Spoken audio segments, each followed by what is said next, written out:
So how I saved myself. So it was the summer of 2021, and I had 2 jobs, 3 kids, and a complicated personal life. I was overwhelmed most of the time with severe mood swings, suicidal ideation almost every few weeks, and a driving anxiety that was ruining my life. I decided to go to therapy. A few weeks into therapy, they tell me, they do a mental health assessment, and the results come in. So it didn't surprise me that I had a driving phobia, but what surprised me was what I was diagnosed with next, which was borderline personality disorder, BPD.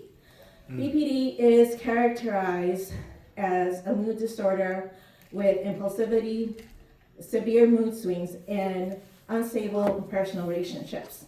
I had 5 of the 9 traits. My therapist advised me, do not Google it. Don't Google it. But I'm an impulsive person, so of course I did. So, as I'm Googling this, I find out that, wow, BPD is really like the scarlet letters of the DSM-5.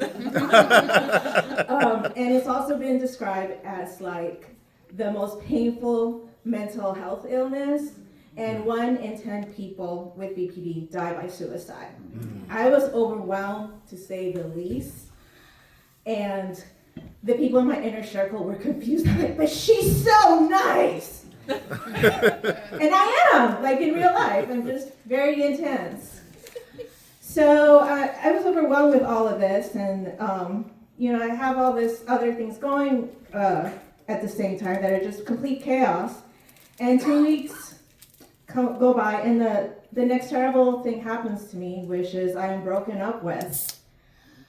I am completely devastated because it solidifies my fears and insecurities that I'm just too broken to be loved. I'll always be too unstable to be in a relationship. And I just fuck up everything good in my life. So this happened while I was on vacation, which way to ruin a vacation, by the way. So all I did was I was crying in my bed, and at that time, listening to Olivia Rodrigo's Tower on repeat. That's all I wanted to do. But something in me told me that I needed to keep going and showing up for myself. So I took up running, walking, and I started writing. I wrote journal entries full of rage and anger, letters at 3 a.m. that I would never send, and so much poetry. A couple of days after that, I decided to restart a blog that I had only 17 followers, and I posted about my diagnosis, trying to make sense of it. After that, I decided to revisit all of my poetry that I had written from the age of 15 and start telling my story that way. It felt really crazy and insane to scream into the void, but something in me knew that was the way that I'm going to heal. I don't know why. What happened next surprised me. I got views, I got likes, and eventually followers. Unintentionally, I was building a community online that was very supportive of me and encouraged me. And this helped me stay disciplined and determined in telling my story. At this time, the blog has almost 400 followers. And it's live on the BPD, in case anyone wants to follow it. So, fast forward to 2022, the summer, and I go to the open mic event at the Globe, word of mouth, and I decide to read my poetry. I'm intimidated and so nervous, but I feel these emotions into my poems. And what happened next surprised me. People actually liked them, they complimented me. And then I was also inspired by a few poets I saw on there. And I was like, but these people are never going to be my friends. I'm just not on their level. And they're so talented. But being the stubborn bitch that I am, I keep showing up month after month. And eventually these people became my friends. And I did build a local creative community that way. I've gone to other open mics as well, like Beats and Rhymes at Hendershot, the open mic at Mackay Lounge, and the one at the Foundry.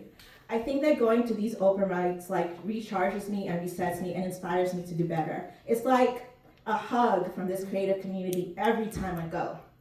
So the story does not end there, because being who I am, of course I get another plot twist. In the summer of 2024, I have chronic and hip pain, And I decide to finally go to the doctor. The doctor tells me, you have osteoarthritis of the hip and you're gonna need hip surgery. I am so mad. But I'm like, fine. So I scheduled that hip surgery in January of 2025.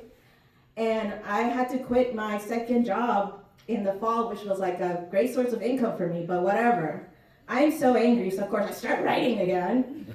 And then I do something that I had been scared to do, and that's submit my poetry for publication in December. I get my first acceptance in December to be the spotlight piece in the Vagina Monologues, and I'm so excited, so excited. And then I get the news. My surgery is January 31st. The performance is February 5th. Oh. Am I delusional enough to do this? Of course I am. That's the reason I was diagnosed with BPD. Anyways, so I kid you not, I had surgery on Friday night, and I went to the practice performance on Wednesday.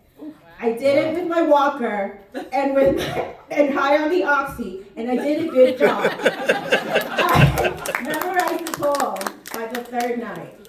And since then, I've had 11 acceptances in different publications. I was even the featured poet at the open mic at the Word of Mouth, which is crazy because I never thought I was good enough to do any of these things. So all this to say that I have saved myself continuously with the help of leaning into my creativity and into the community that I have built with my therapist, my friends, my family, and the creative people that are out there that just inspire me. It's like going for with the tagline that I do have on my blog, which is Life on the BPD, by the way, which I will always turn trauma into triumph.